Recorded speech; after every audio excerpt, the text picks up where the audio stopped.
I've earmarked a couple to take a closer look at due to some feedback from board members as well as just kind of take a look at some significant changes, so I want to bring them to your attention. The first is 5113 inter-district open enrollment. That one we updated to basically just say that we do not accept any new open enrollments anymore. We've kind of had that policy of, well, maybe, but we've stopped doing that. So it just says as of January 1st, we are no longer accepting any new open enrollments from other districts, but that we will keep the students that we currently have.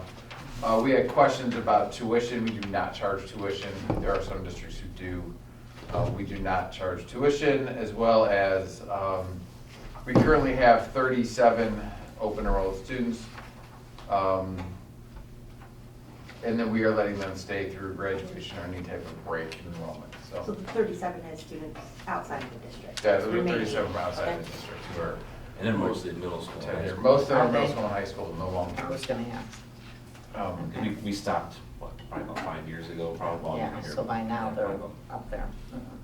It is not financially advantageous to take open enrollment students. Mhm. It used to be until the new fair school funding plan came into effect. We used to get $6,020 per student prior to the new funding formula. And the new funding formula gets in, you get what your district's entitled to, so it's like $1,200, but since we're on a guarantee, we're actually getting zero. So it was. Yeah, I Make get a lot it. of sense. Yeah. So the next one that I have up there, just bringing your attention to it, is 5223, release time for religious instruction. We've had this policy on the book. We did have to adjust it a little bit. This is, it came out with the bill called the LifeWise bill. It's for basically LifeWise Church and their educational instruction.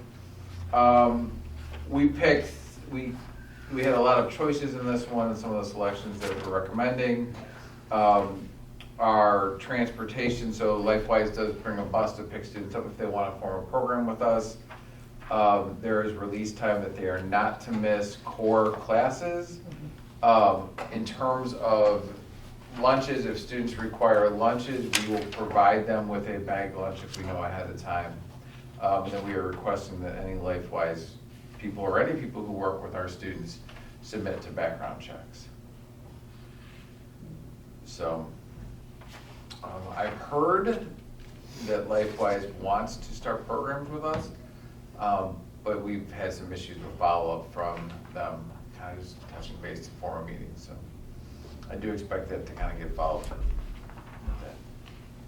So it's also a requirement that we have this. We've had it before, but we're just adjusting it a little bit. So any questions with that one? Do we currently have any that do something after school? We do. or Before school? We do. We have a group at Parkside. We have a group at Parkside and Riverview. The Good News Club, they Good meet News, there. that's what we And have. then we have FCA, Mhm. which runs at Lamuth and at the campus, and they run on their own. I don't know how many students they have participate, but the Lamuth one goes before school and the other one goes after school, and they have to advertise on their own. They can't post flyer, but Right. And they're considered just like any other club. any other group that uses school facilities, and the different request, because it is tied into the school day, either before or after, we again require them to get background checks. But if someone were to come in at like 7 o'clock at night, just use the facilities on their own group, we don't require them. But that is, because we have the students and releasing them to them, it's a little bit different. Right. Well, at least there's groups out there that are doing it We do. pre and post school. Yep. Okay. Yep, it is available to students on non-instructional time. That's the same thing with any release time. It would be non-instructional. So it'd be over lunch and recess and Okay. that sort. So 5780.01 is brand new to us as well. This is required from the state, and this is the Parent Bill of Rights. It required a lot of notification on our part. With parents at the beginning of the year, in terms of access to curriculum materials, notification. A lot of these things we do are ahead of time. It's just what these are. So in terms of notification of student mental health, Physical health and well-being, they define that. Age appropriate and developmentally appropriate, they try to define that as well. We're working through with legal and other associations and a lot of the kind of best practices to make sure we are in compliance with this law. Things like authorization for healthcare services. Part of our annual updates are, this is the year we're gonna do scoliosis checks, or this is the year we're gonna screen eyes. Those are considered healthcare services. Just notifying parents having the right to opt out and opt their student from it. They do have that now. And that, as far as our preschool program, do they operate in their own realm? No, they have to follow this. They have to law. follow ours, Yes. okay, because we're housing them, okay. Yeah, because they have a lot of that, They do, but this is all, a lot of this is just notification. right.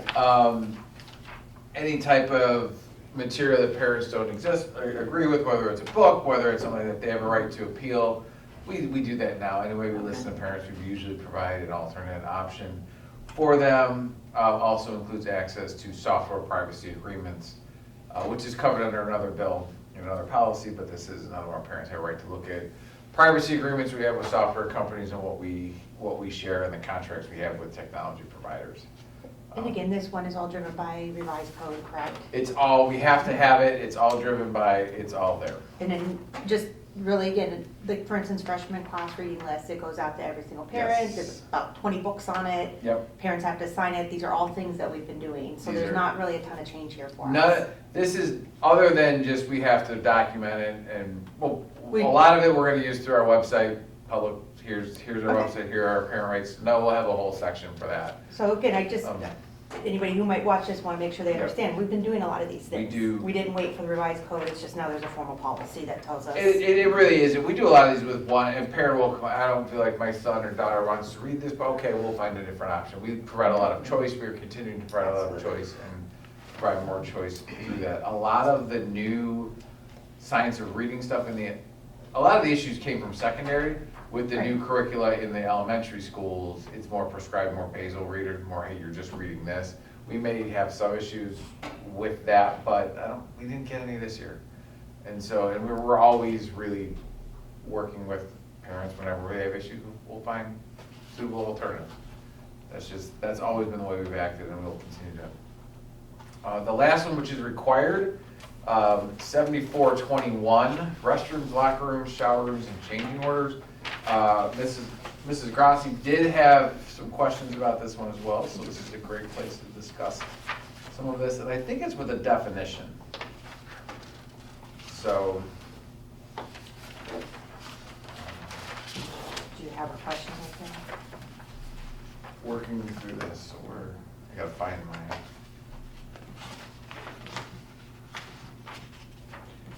So in the definition, so they start with definitions, in the definition of family facility,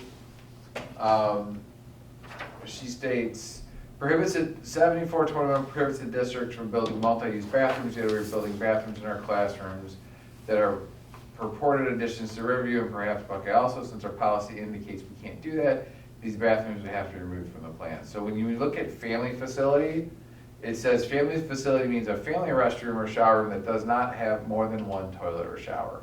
I think if we took the word family out before restroom and just said means a restroom that, or shower room that does not have more than one toilet or shower, it fits there. I think it's just purely a definition type thing where it's a bad definition for what they use. So if we take out that, because we have bathrooms in our classrooms and at Parkside Riverview, they are single use Yeah. stalls. We don't necessarily label them as family, we label them as bathroom. So what does Neola say about that though? Because this is again driven by revised code, so. Neola is, the purpose of it is you can have single stalls, you can have multi-use. And so in their definitions, they try to define this family stall, they call it a family facility as a single use or a single stall unit. Yeah, and it could be that, the child is little and the parent's going in to assist them, or in an educational setting, it could be, there's an aide that goes in with the child to help because they can't. But again, manage. it's revised code driven, so as Dan looked Yeah. at this to verify Yes. that, so what are we changing the definition to? So we would change the definition to means a restroom or shower room that does not have more than one toilet or shower. Right. So we would just remove the word family. Yeah, and I double checked with Ryan Schmidt at Then Design just because of the, new additions and wanted to make sure we were compliant. And he said we were fine because of the single use. So I guess is Ryan familiar with all the revised code that we're? Yes, he had all this.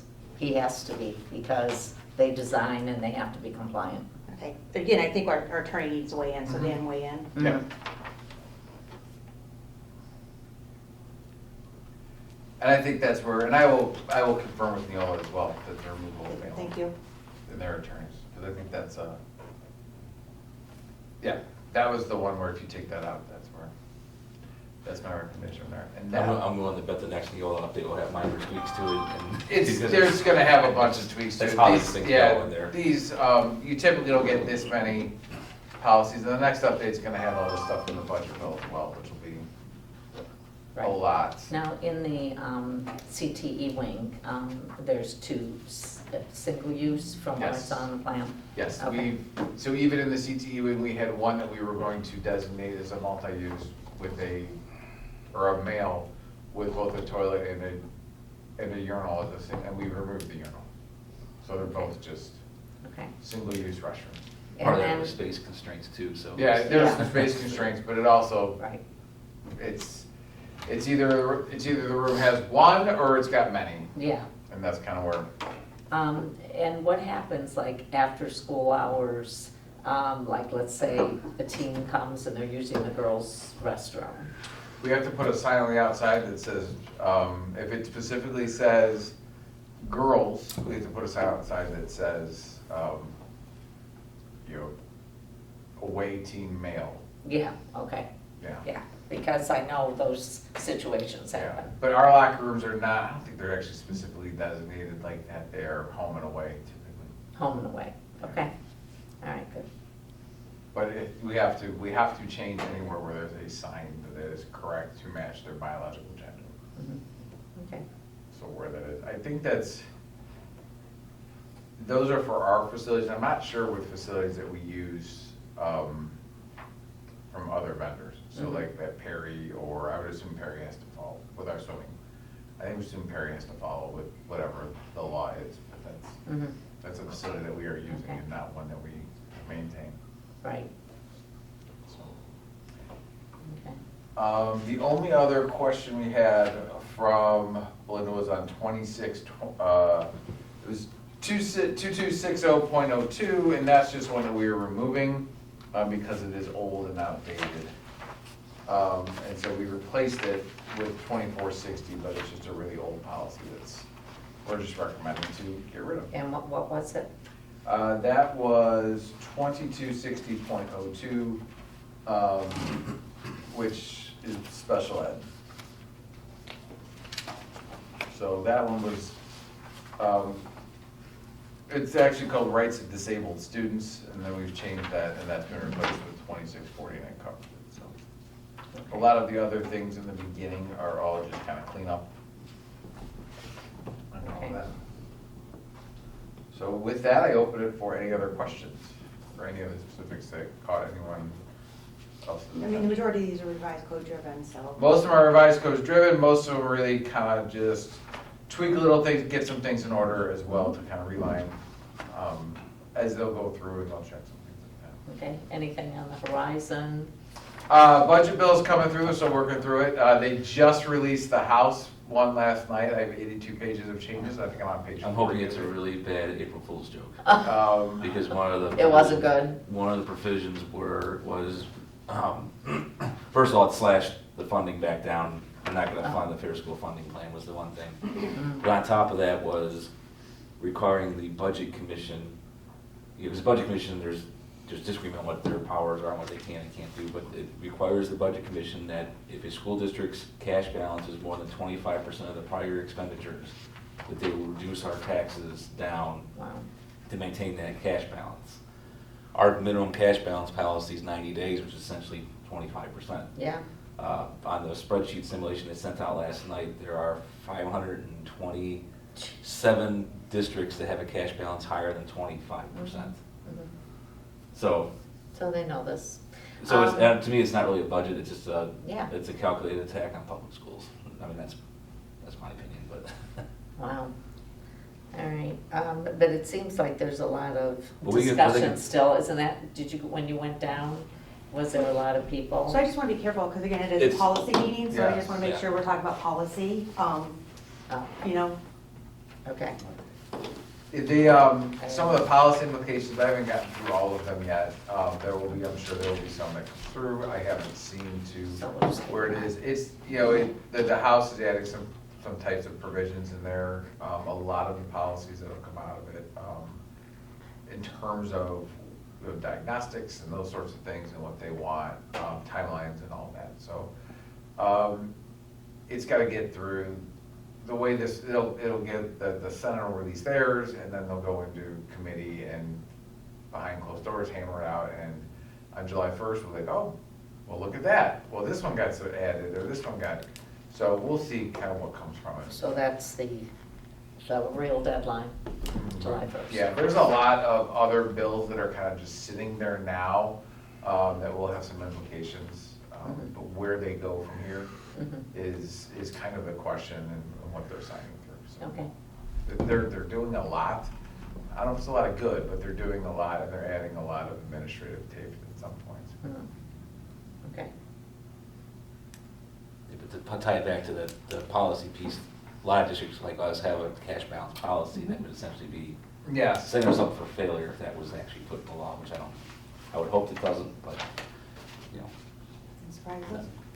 So it's something I think we reach out about and say, this is, the directive.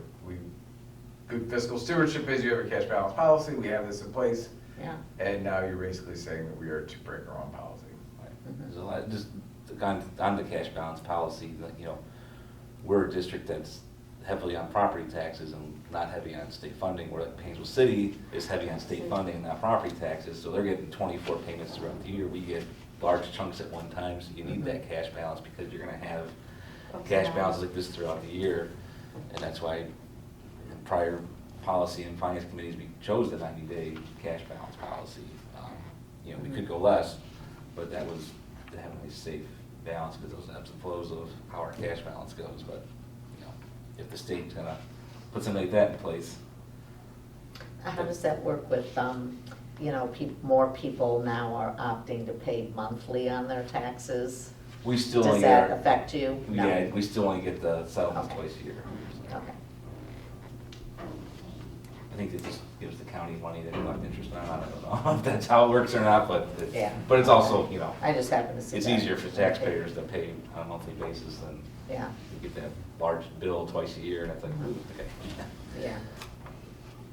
Okay, And then once these are approved, we will put in, where they're appropriate, the updated administrative guidelines. All right, anything else for good? all right, so as far as the upcoming